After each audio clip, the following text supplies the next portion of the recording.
just do.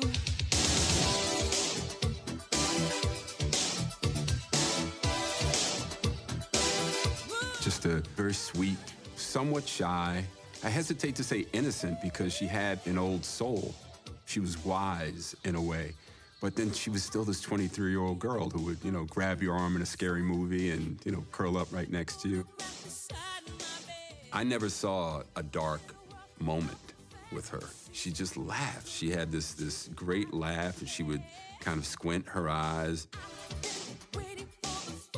Robyn was always very friendly to me. She was protective, but I felt it was appropriate. She didn't know me, and of the people close to Whitney, she was the closest. I was 16, and we were working on summer jobs. I remember thinking, wow, this is really gonna be a trip this summer. I don't have any friends. And then here comes Robyn with this beautiful, beautiful afro. She was tall and very statuesque, and I was like, wow, man. She stood up for me. And I remember thinking, I've known this person, it seems like all my life.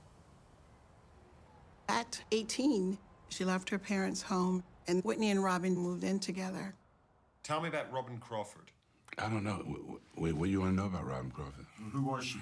Robyn was a nobody. She was a nobody.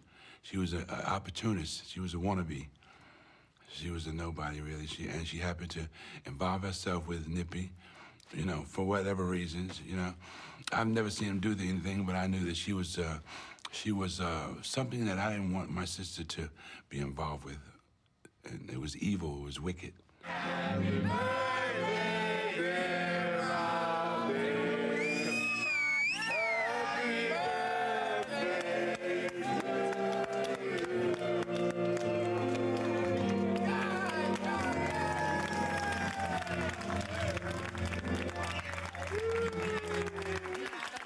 I knew she was a lesbian. Yes, I did. For sure, I knew. I was the first one to know her.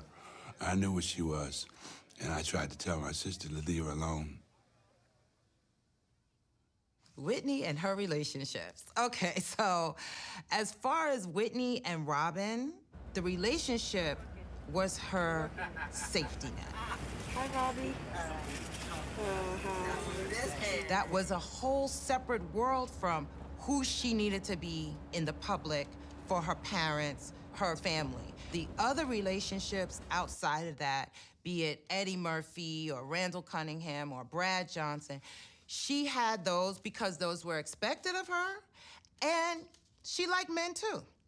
What they say now, in this time, is that she's fluid. She flows. She goes whatever way she goes. She loves. What? Robyn, I'll kick your camera and break it.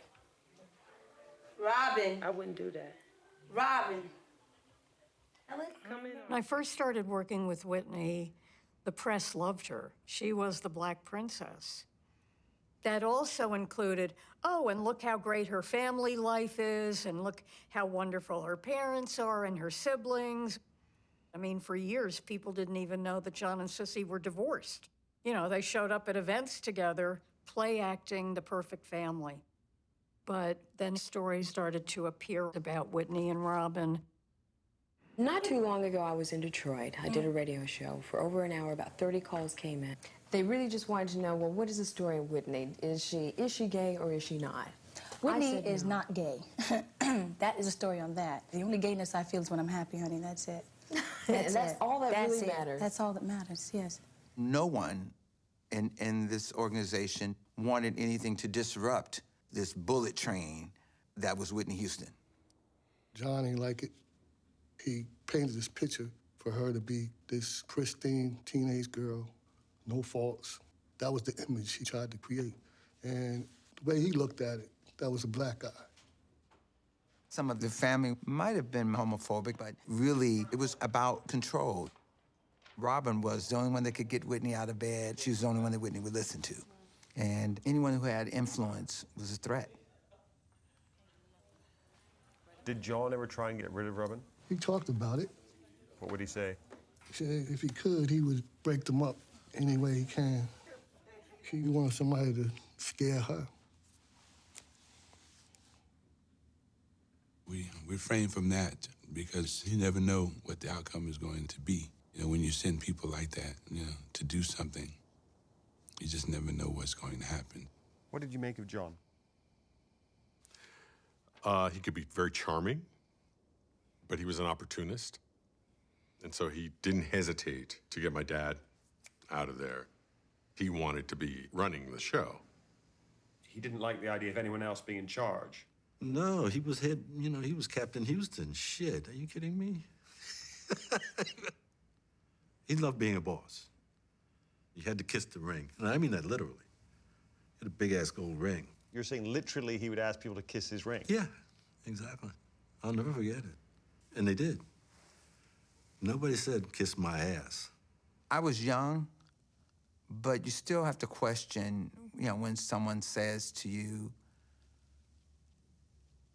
you know you made it when you got white people working for you. A lot of times I look at Whitney and I can still see her in braids, pigtails, walking around. And it's hard for me to deal with her as a star. It's very hard for me to deal with her. I talk to her as a daughter. She talks to me as her father. Suddenly he had the dream job from $500 a week to $500,000 a year. I'll be with you. Was that a good show, Daddy? It was a great show. John Huston was a civil servant in New Jersey, running over to Manhattan, hanging out in clubs, trying to find some people to manage. And then all of a sudden, his daughter becomes one of the biggest stars in the world. So John became a king, too. And John loved the fact that he could call anybody in Hollywood, and they would take the meeting immediately. It's a power he never thought he would ever have.